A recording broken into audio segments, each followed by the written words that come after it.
अमित शाह साहेब पुण्यामध्ये येत आहेत. पुणे आज क्रिमिनल हब झालं आहे, दुर्दैव आहे. शिक्षणाचं, विचाराचं एक प्रतीक असायचं, एक वातावरण तिथं त्या पद्धतीचं असायचं. अख्ख्या देशामध्ये एक चांगला संदेश हा पुण्यातून दिला जायचा. पण आज पेपर उघडलं काय, टीव्ही बघितला काय, रेप, मर्डर, धमक्या, एक्स्ट्रॉशन अशा पद्धतीची चर्चा पुण्याच्या बाबतीत दुर्दैवाने आज तिथं होत आहे. आज गृह खातं जे महाराष्ट्राचं आहे ते कमी पडत आहे.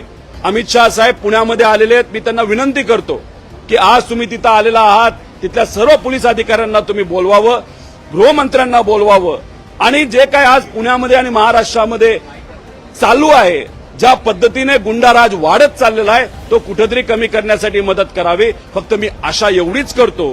काही दिवसांपूर्वी गडकरी साहेब जेव्हा आले होते, जे आज नॅशनल हायवेचे मंत्री आहेत, ते स्वतःच पुण्यामध्ये आल्यानंतर ट्रॅफिकमध्ये अडकून बसले. अमित शाह साहेब तरी ट्रॅफिकमध्ये अडकू नये आणि अडकलं तर ते ट्रॅफिकची समस्या आमच्या सामान्य लोकांची, पुणेकरांची ही सुटण्यासाठी त्यांनी मात्र त्या ठिकाणी प्रयत्न करावे एवढी विनंती या ठिकाणी मी करतो.